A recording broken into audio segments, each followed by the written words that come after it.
amigo concurseiro, vou entrar agora na parte de direitos políticos, tá? Na Constituição Federal, tá lá no título 2 da Constituição, né?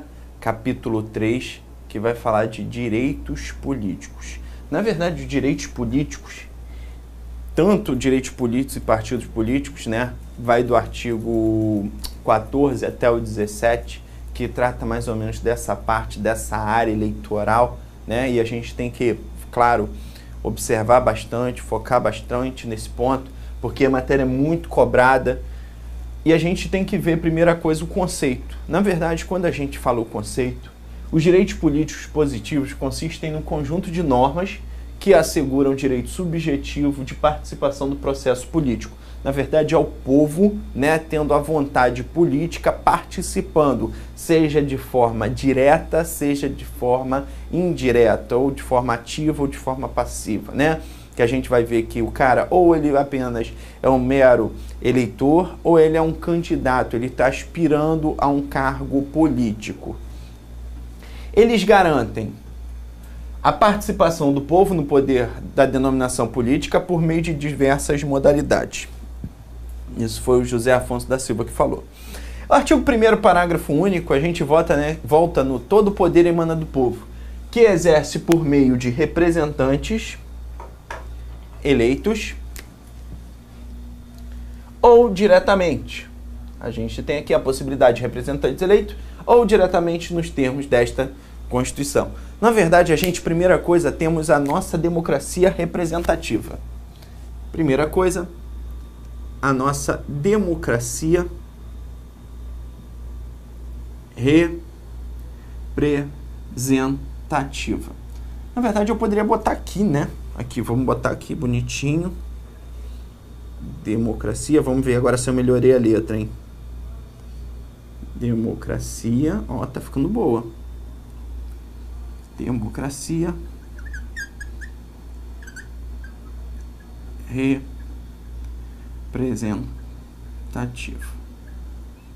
Primeira coisa, quando a gente fala em democracia representativa, significa o seguinte: na verdade, quem vai conduzir a vontade do povo é os seus representantes eleitos. Então, aqui são os representantes eleitos, né? E óbvio, a gente tem que lembrar dos deputados federais, deputados estaduais e vereadores. Eles são representantes do povo e os senadores representantes dos estados. Lembrando que os chefes do executivo eles são delegatários, eles são gestores, são pessoas que o povo escolhe para conduzir a máquina pública, não tendo representatividade do povo, tá? Continuando, a gente também tem a nossa democracia o quê? Direta.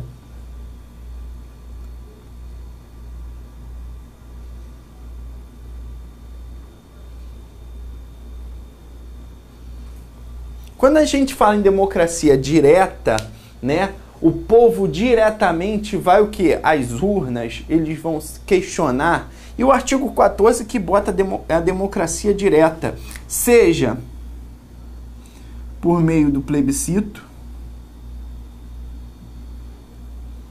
do referendo,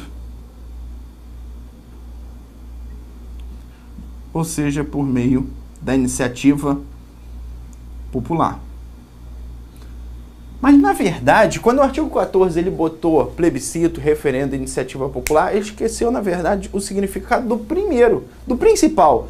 Na verdade, a democracia direta também está para a democracia representativa. Porque quem escolhe a democracia, o povo, na verdade, os eleitos, é o próprio povo, por meio do seu voto. Foi? Então, a gente tem aqui, ora, instrumentos da democracia representatividade, para escolher os nossos representantes eleitos. Também temos a democracia o quê? Direta, onde o povo vai às urnas ou o povo faz alguma coisa diretamente para conduzir a gestão do governo. Foi a condução política, tá?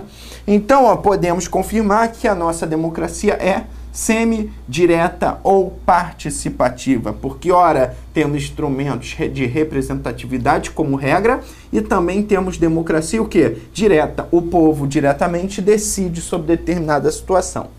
Vamos lá.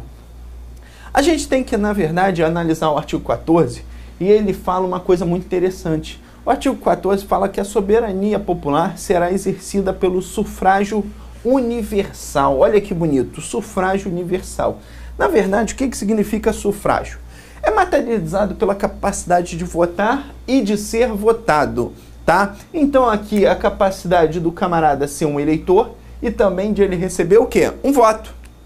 Um voto de confiança, representando a essência dos direitos políticos.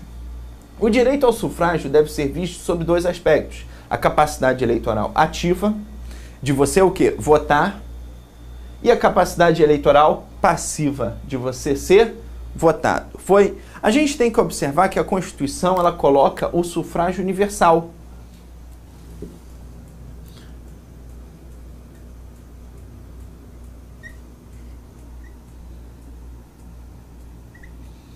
Quando ela coloca o sufrágio universal, significa entender o seguinte: na verdade, a capacidade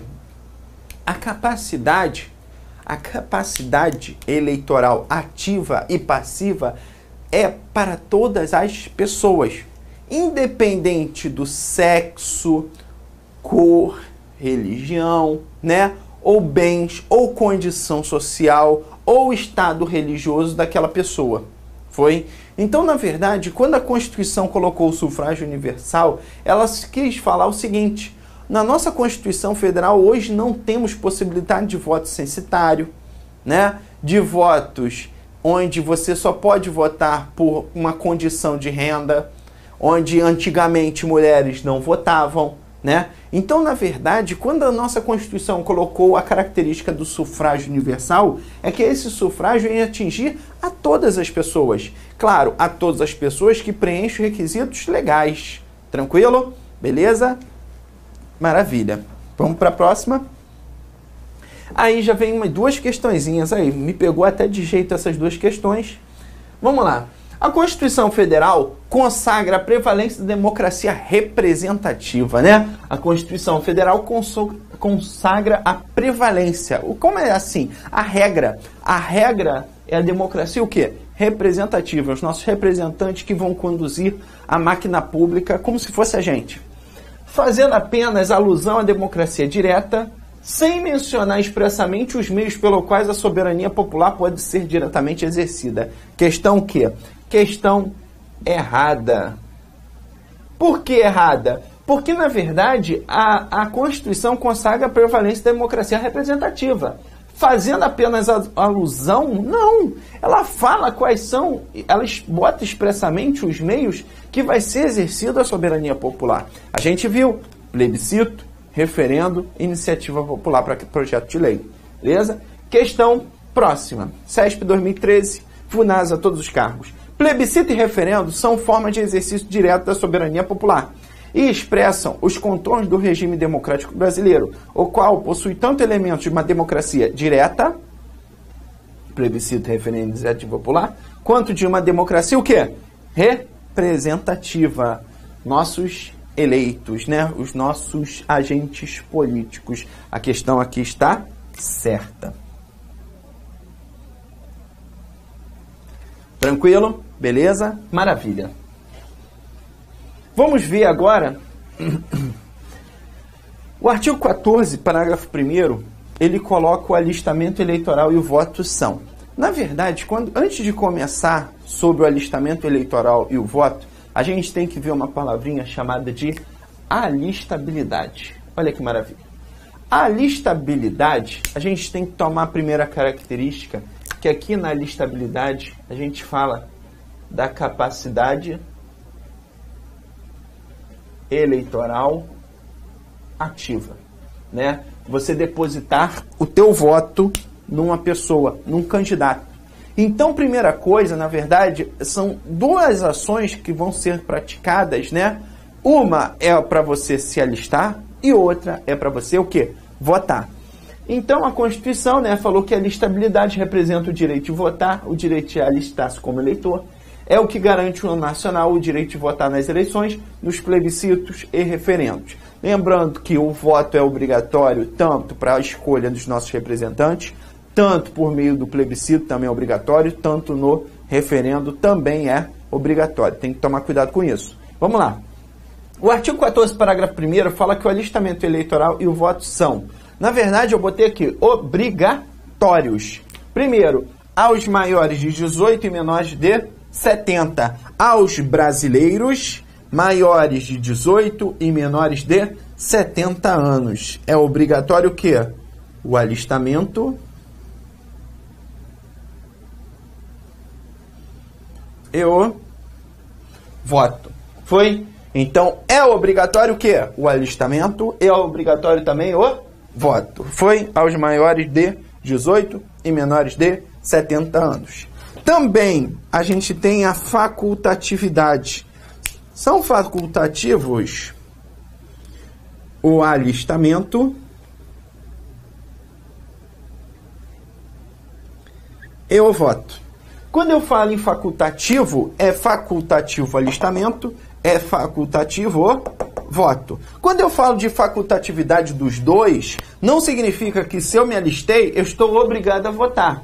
No caso desse analfabeto, o analfabeto é facultativo o alistamento e facultativo o voto, perfeito? Bem que o Código Eleitoral, nosso Código Eleitoral, que é 1960 mais ou menos, ele fala que o analfabeto é vedado o alistamento. Isso daí já quebrou pela nossa atual Constituição, isso não foi recepcionado pela nossa atual Constituição, beleza? Continuando, os maiores de 70 anos. O que eu quero dizer com isso? A partir do momento que ele completa 70 anos, ele fica o quê? Facultativo, tanto alistamento, tanto facultativo o voto. A gente vai ver que pode ter caso que o camarada se naturalizou brasileiro, acima de 70 anos, é facultativo o alistamento e facultativo o voto.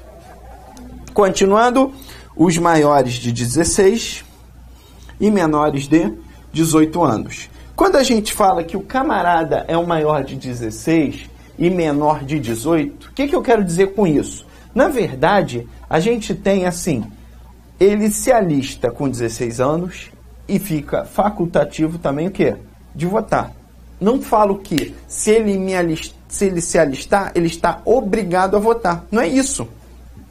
Na verdade, ele fica facultativo ambas as ações. Se ele se alistou, ele ainda está facultativo a votar. Só que a gente tem que tomar um cuidado do Tribunal Superior Eleitoral, que falou uma coisa muito interessante. TSE. Falou o seguinte, o rapaz, ele ainda não tem 16 anos, ele tem 15 anos. E as eleições, vamos dizer que as eleições vão ser no dia 5 de outubro desse ano. E aí, ele, no dia 1º de outubro, ele vai completar 16 anos. E aí você pensa, pô, mas ele ainda não pode se alistar. Ainda não pode se alistar, ele tem 15. Mas segundo o TSE, ele falou assim, se no dia que for realizado o pleito eleitoral, que é o dia da votação, e ele já tiver a idade de 16 anos, ele irá poder se alistar antes de completar 16, porém, se for, na verdade, se ele cumprir os requisitos na data do pleito. Quer dizer, ele tiver 16 anos na data do pleito, ele pode se alistar antes de completar 16, que no dia da votação ele já vai o quê? Estar com os requisitos, perfeito? E os menores de 18 anos, maiores de 16 e menores de 18, perfeito? Então a gente tem aqui o artigo 14, parágrafo 1º, que fala da capacidade eleitoral ativa, né? É a vontade dele se alistar e de votar nas eleições. Só que a Constituição Federal coloca ao mesmo tempo a capacidade eleitoral ativa negativa. Significa dizer o seguinte, na verdade o camarada ele não pode se alistar. Aqui ó, não pode se alistar como eleitores. Não pode se alistar e muito menos o quê? Votar. Primeiro, os estrangeiros. A Constituição Federal vedou que os estrangeiros tivessem a capacidade eleitoral ativa de voto. Consequentemente, a passiva também que a gente vai ver. Os estrangeiros e durante o período do serviço militar obrigatório, os conscritos. Note-se que os militares, eles votam. Porém, o conscrito que presta o serviço militar obrigatório, ele durante esse período que ele está no serviço militar obrigatório, ele fica o quê? Inalistável. Temos que tomar cuidado com isso. Continuando, os índios, né, vão ser regidos por meio de lei complementar e os deficientes físicos, dependendo da situação, eles são obrigados. Mas eles podem receber um certificado junto à Justiça Eleitoral para criar uma facultatividade para o voto. Perfeito? Vamos lá, continuando. A gente tem que ver também as características do voto, já que eu falei do alistamento, né? E óbvio, nada mais justo que falar do voto em si. Na verdade, o voto, a primeira coisa que a gente tem que tomar cuidado, que o voto é cláusula pétrea, tá? A Constituição Federal colocou no artigo 60, parágrafo 4, inciso 3, salvo engano, que o voto tem que ser periódico, universal, né? Igualitário. O voto lá está previsto, né, que o voto é personalíssimo, né? Só que não prevê a obrigatoriedade do voto. O voto obrigatório não é cláusula pétrea. Direto, secreto, universal e periódico são características de cláusula pétrea do voto. Porém, o voto obrigatório não é cláusula pétrea. Poderia sofrer uma emenda constitucional para colocar o voto sendo facultativo para todos? Poderia sim, tá? Então vamos ver as características do voto, claro, analisando cada característica. Primeiro, direito político subjetivo, né? A capacidade eleitoral ativa, na verdade, tem em determinados momentos que vão ser obrigatórios e em determinados momentos facultativos, dependendo da condição da pessoa. Segundo, a personalidade. Quando a gente fala em personalidade, significa que ele é pessoal. Não cabe você, na verdade, dar uma procuração para uma pessoa votar para você, né? E óbvio, você tem que o quê? Justificar se você não puder comparecer no dia do pleito. Obrigatoriedade formal do comparecimento, né? A primeira coisa é a obrigatoriedade formal. Porém, a gente tem certos casos que é facultativo, porém que a obrigatoriedade formal do comparecimento não é cláusula pétrea. Liberdade de escolha do candidato. Óbvio, você tem a possibilidade de escolher qual candidato é melhor para você, segundo a sua opinião, que atinge os seus desejos políticos, né? A liberdade de escolha do candidato e até mesmo votar em branco ou em nulo, tá? Tranquilo? Sigilosidade. Na verdade, o teu voto é computado e você não fica sabendo quantas pessoas votaram, as pessoas que votaram no seu candidato. Nem o candidato sabe, não fica sabendo quantas pessoas votaram nele, quais foram as pessoas. Perfeito? Periodicidade. Na verdade, a cláusula pétrea, a periodicidade no sistema democrático, óbvio, que a gente vê a mudança do regime político, da representatividade sempre, a gente tem a periodicidade da votação, das eleições, sempre para ter essa troca de poder. E igualdade, óbvio, o sufrágio não apenas é universal, mas tem um valor igual para todos, né? O princípio da igualdade do voto, tá? Temos que analisar também o plebiscito e o referendo, né? Primeiro, a Constituição prevê que uma das formas de exercício da soberania popular será a realização de consultas à população por meio de plebiscito e referendo, que deverão ser autorizados pelo Congresso Nacional, né? A primeira coisa, o plebiscito e o referendo são consultas do Congresso Nacional à população diretamente interessada. Foi?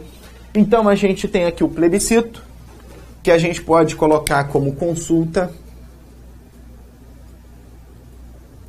prévia à população interessada.